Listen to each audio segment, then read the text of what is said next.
leader, 23 points is most intensity volunteer. We'll go right into questions. We have mics on either side. Just give us a little wave and we'll get mics to you guys. Starting over here, Grant and Ryan.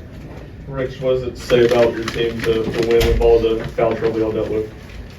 Well, first of all, I got so much respect for Brad and the way he coaches his team. We knew when we got in this series that we'd get better one way or the other, and I just got so much respect for him and the way he does things. And that was a high level in that game, man. Hard fought, hard to get a basket, hard to guard, wherever. But obviously proud of this guy with stepping up when we did get in foul trouble. You know, they give a lot of attention to Chaz. Z wasn't having a particularly great day, but when those guys were out, we turned to him and he got it done. And we worked through a lot of different situations with the fouls, but just a high level game, man. They were really good. I mean, Illinois is a really, really good basketball team, and I know Brad's going to continue to get them better, just like we've got to continue to get better. But to be in December and play a game like that, oh boy, it's high level, and but just so much respect for Brad and his program.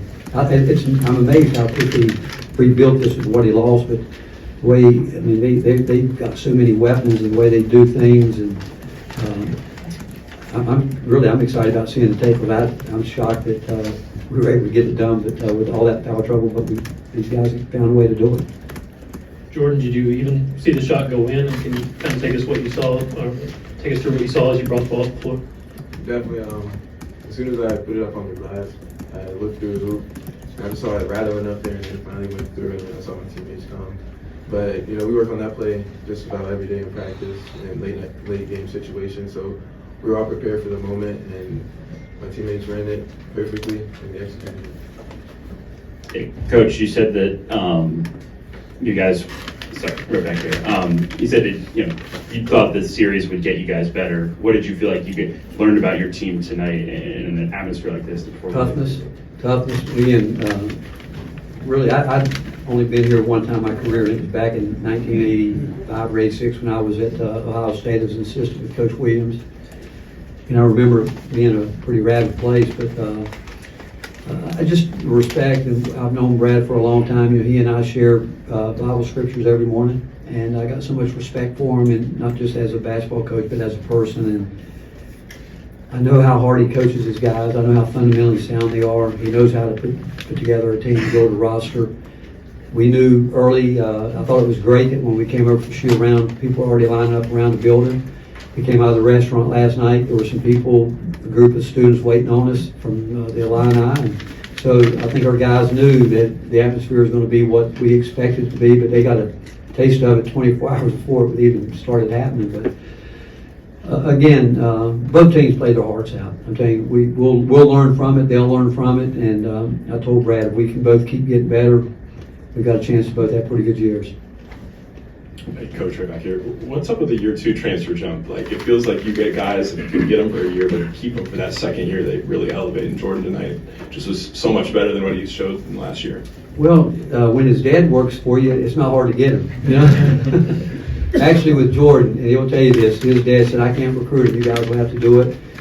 And the reason being, when Jordan was maybe just before he went off to school at Upstate, he was in the gym consistently with Lamonte and Jordan Bowden.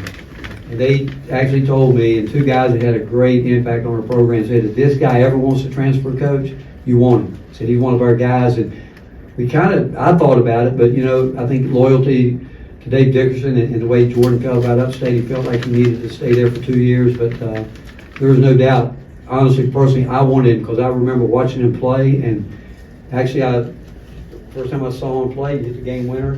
Remember that shot? That was in the tournament, I think. In the tournament, he had a game winner, but it was a 3-point bank shot off the side of the basket that went in.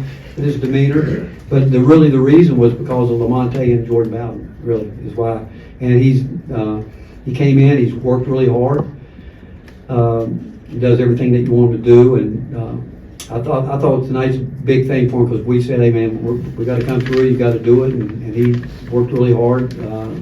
And they guard. I mean, it was a physical game. I mean, we knew coming in they're going to hit us with a lot of ball screens. We knew just screen, and but that was a high level game. but proud of Jordan because everything he gets, he's worked for it, he's earned it, and just so glad he's with us. Rick, what you got from D-Stone in the second half, over to your right. Right, okay. Yeah. What you got from D-Stone in the second half, there with that block and that three-pointer, how significant was that at that point in the game, and just for him to get going, to have those plays? I thought the play, I thought about 3 plays in a game. One would have been D-Stone's little floater, because we were hemorrhaging right there. I mean, and he had that little floater. I thought Igor's steal on the side was a huge play, because I know how what good a coach Brad has come out of timeouts. That was a big play, and obviously Jordan at the end, but I thought that floater, at the time we were, I think they might have been up 6, and that was a huge play, because at that point in time we were teetering, but he made that play and then rebounded the ball again, and he hasn't. Yesterday he practiced a little bit. He was released out of concussion protocol yesterday, and so again, I thought Bishop helped us. You know, when he went in the game, those guys helped, which is good, because we're hoping when we get Cam back that we can get into having a 10-man rotation if we can get there. And but I thought those guys coming off the bench were obviously very important. And Jordan, I mean, he comes off the bench, but we know Jordan's a starter for anybody, but we don't look at it as having 5 starters. Not that we put a lot of emphasis on that, but he's been just terrific coming off the bench. Ryan Grant, Mike. For both you guys, just for Jordan to have played like 50 minutes at point guard in the second half and not turn the ball over, would that have been possible last year? And if not, what's been the big change, I guess, over the course of the offseason? I'd say really just practice. Going against the Kai every single day is just caused me to get better each and every time. And he works, and we just compete each day. And we've been competing since last April. And, you know, we're in the gym all the time, and he's giving me tips, giving me pointers about what I got to do to, you know, keep him off me, keep pesky defenders off me like that, and just be able to go against him every day. And just taught me how to keep the ball and not turn it over. And Coach Barnes is on you every single day about keeping the ball and not turning it over. It's going to pay off in the day. Same, I think one, he works. He's worked at it. He's plays multiple positions, but where I think Jordan's improved the most is defensively. I think, offensively, he's one of those guys really, when he gets his feet set and shoots it, I think it's going in, and he's become a terrific downhill driver.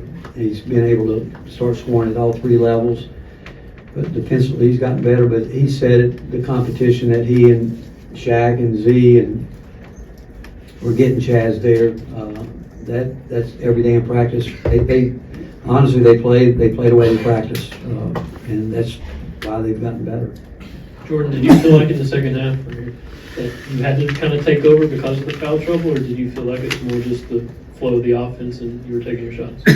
Really flowing my offense and my teammates. You know, we all have been man up mentality. We know we faced a little bit of adversity throughout the game, but we knew we just had to step up to the plate and handle business. So we were all ready for the moment and a good win. And everyone that came in the game made a big impact. Jordan over here.